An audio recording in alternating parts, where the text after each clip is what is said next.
Welcome back to Unpolished but Called. I'm Kathrin Shaffer, and this episode might feel uncomfortable. And I want to say that right at the start. Not because it's harsh or heavy, but because it sits in a place we usually try to move through as quickly as possible. This is a space where faith keeps asking us to walk, but God doesn't explain himself. Most of us are okay with obedience when it comes with clarity. When we understand the why, when we can see the point, when we know where it's headed. What's harder is obedience, when there are no explanations attached. No timeline, no reassurance, no sense of what God is doing or when it will make sense. And yet, that's where a lot of real faith actually lives. So today, we're talking about obedience without clarity. What it looks like to keep walking when answers are missing. What it does to us when God doesn't explain himself. And how we live in that tension without pretending it doesn't bother us. This isn't a tidy episode. It's an honest one. There's a kind of obedience that feels manageable because it comes with information. We know what God is asking. We know why he's asking. We can usually see where it's headed or at least imagine a reasonable outcome. Even if it's uncomfortable, clarity gives us something to hold on to. It reassures us that the discomfort has a purpose we can understand. But then there are seasons where obedience feels completely different. God asks us to walk, and that's it. No explanation, no preview, no sense of how long it will last or what it's meant to accomplish. We don't get a roadmap, just the next step. And the lack of clarity isn't a side issue, it's the point. This is where faith starts to feel tense. Because most of us don't actually struggle with obedience as much as we struggle with uncertainty. We want to understand what God is doing. We want context. We want enough information to feel emotionally safe while we obey. So, when clarity disappears, obedience suddenly feels heavier than it used to. Not because we don't want to obey, but because we don't know what we're obeying toward. That's where the internal wrestling begins. We start asking questions that don't have a quick answer. Why would God ask this of us now? What is he doing that we can't see? How long are we expected to stay here? What if we misunderstand? What if this doesn't lead where we think it will? And those questions aren't signs of weak faith. They're signs that we're human. But they create tension because obedience without clarity doesn't soothe us, it stretches us. What makes this especially difficult is that clarity feels spiritual. We've been taught to associate understanding with maturity. Knowing God's plan sounds like closeness. Being able to articulate the reason behind obedience sounds like wisdom. So when God stays silent about the details, we assume something is off. Maybe we didn't hear him correctly. Maybe we missed something. Maybe we're supposed to wait instead of walk. We start second guessing not because we don't trust God, but because we're uncomfortable moving forward without explanations. And if we're honest, we often treat clarity as a requirement for obedience, even though scripture never promises that. We want obedience to feel informed, And God often asks for obedience that feels blind. And that's where tension settles in our bodies, not just our thoughts. We feel it in our chest, in our sleep, in the way we replay conversations with God, trying to extract meaning that isn't being offered yet. We don't like this space because it leaves us exposed. We can't justify our choices to ourselves, let alone to other people. We can't explain why we're staying or waiting or stepping forward. All we know is that we're still here, walking, trusting. And we don't have a neat reason for any of it. And that's unsettling. Because explanations give us control. Even partial explanations help us feel like we're participating in the plan instead of simply responding to it. When God withholds clarity, we're forced to confront how much of our obedience was actually anchored to understand rather than trust. And that's uncomfortable to admit. Most of us don't want to be reckless with our faith. We don't want to act impulsively or blindly. We want to be wise. We want to discern. We want to make sure we're doing the right thing for the right reasons. So when God doesn't explain himself, we can feel irresponsible to move forward. Like we're being asked to act without enough information to justify the risk. And that's when we start bargaining internally. If God would just show us the outcome, we'd obey without hesitation. If we could see how this helps later, we'd stay. If we knew this pain had a clear purpose, we could endure it more easily. But that's not usually how clarity works in real life. Most understanding comes later, after the obedience, not before it. And that's where faith becomes something more than agreement. Agreement says, this makes sense to me. Faith says, I trust you even when it doesn't. Obedience without clarity doesn't feel noble or brave while we're in it. It feels risky, vulnerable.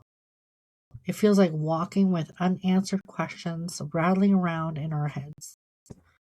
We don't get the comfort of certainty. We don't get the relief of explanation.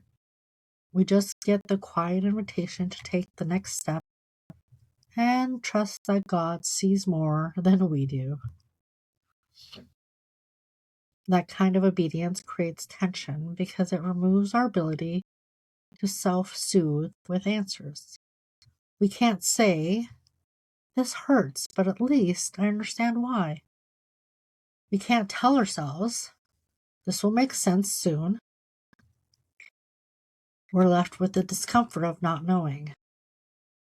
And yet, this is often where faith is most honest. Not polished, not confident, just willing. If we're walking through a season like this right now, it's important to name it without rushing past it. Obedience without clarity is not a spiritual failure. It's not confusion. It's not punishment. It's a form of trust that doesn't lean on explanations. That doesn't mean we stop asking questions. It means we stop requiring answers before we obey. And that distinction matters. Because obedience that waits for clarity isn't obedience. It's agreement. Obedience without clarity is where trust actually shows up. And it's okay if that feels tense. It's supposed to. What usually wears us down isn't the absence of answers by itself. It's the way not knowing quietly erodes our sense of stability. We don't just want clarity for curiosity's sake. We want it because clarity makes us feel anchored. It gives us something solid to stand on emotionally. When God doesn't explain himself, we feel like we're walking on uneven ground, constantly adjusting our footing, never quite sure where to place our weight. That uncertainty seeps into everything. It shows up in our prayers, which start sounding cautious instead of confident. It shows up in our conversations, where we struggle to explain why we're making certain choices or staying in certain places. It even shows up in how we talk to ourselves. Because without answers, we start narrating our own doubt in ways that slowly wear us down. And we don't usually say it this bluntly, but part of us believes that clarity would make obedience easier. That if God would just tell us what He's doing, or how long this will last, or what it's producing, we'd stop feeling so internally divided. We imagine that understanding would settle the tension and restore a sense of peace. But clarity doesn't always do what we think it will. Sometimes explanations don't relieve tension, they just shift it. And we've all experienced moments where we understood the reason behind something painful and still didn't feel comforted by it. Knowing why didn't make the what any easier to live with. So maybe the deeper work in seasons like this isn't about getting answers at all.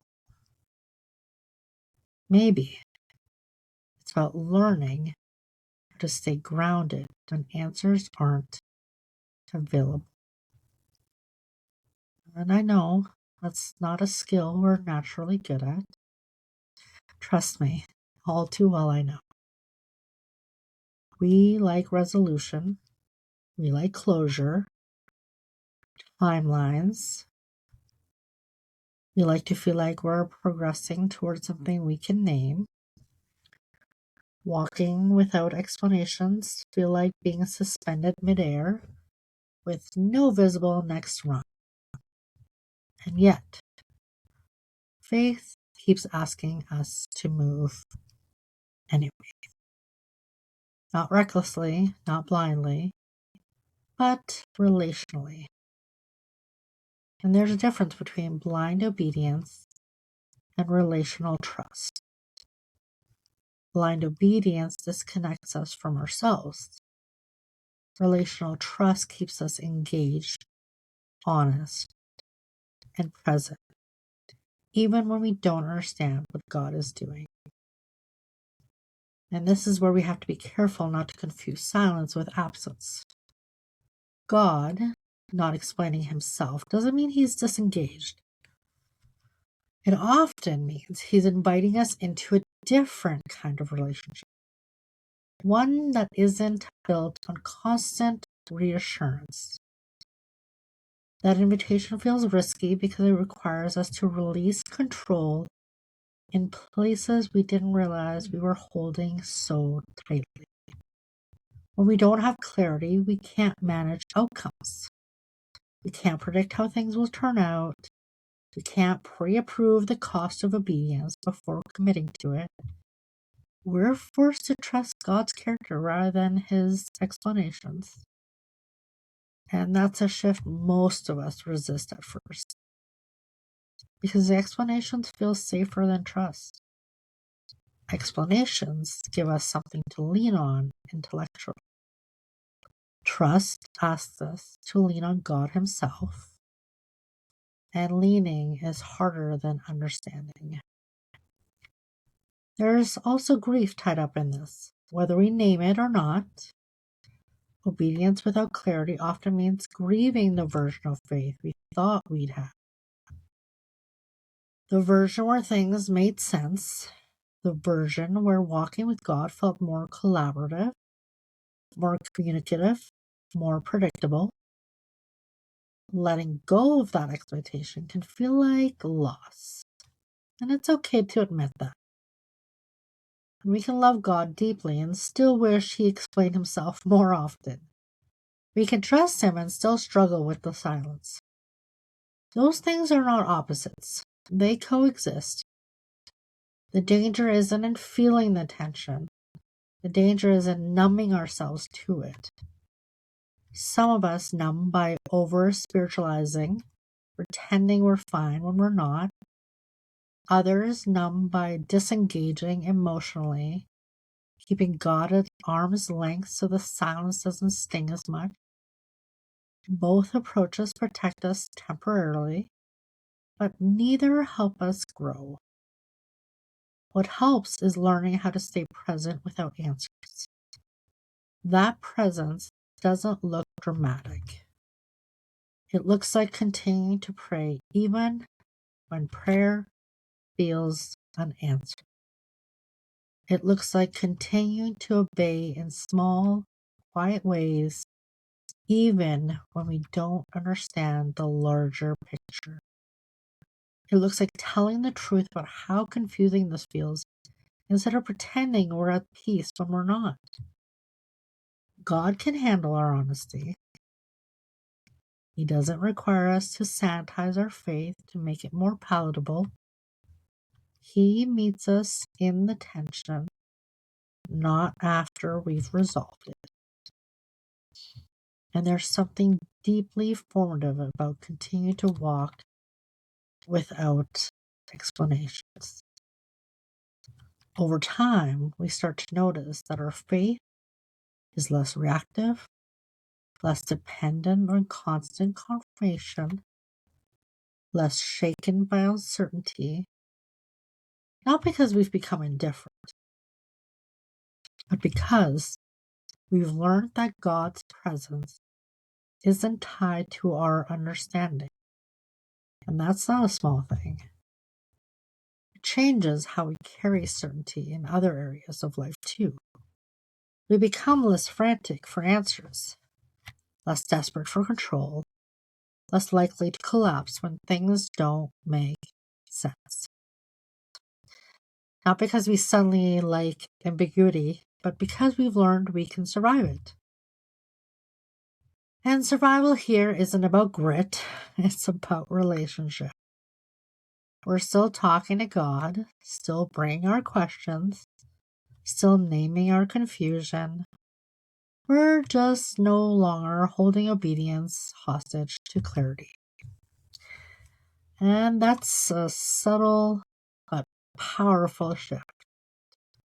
Obedience without clarity teaches us to trust God's heart, even when His plans are opaque. It teaches us that faith isn't built on explanations, but on presence. And presence doesn't require understanding. It requires willingness. Willingness to stay, keep walking, and trust that God sees more than we do. And this kind of faith doesn't feel triumphant. It feels tender, exposed, sometimes fragile, but it's real. And real faith doesn't need to look confident to be strong. If we're in a season where obedience feels costly because we don't understand it, that doesn't mean we're failing. It means we're being invited into a deeper kind of trust. One that isn't propped up by answers. That invitation won't always feel kind in the moment, but it is forming something steady underneath us. Something that won't collapse the next time clarity disappears. We may not see the fruit of that trust right away. Often we won't see it at all until much later, when we look back and realize we're standing in a place we never could have reached if we'd waited for explanations first.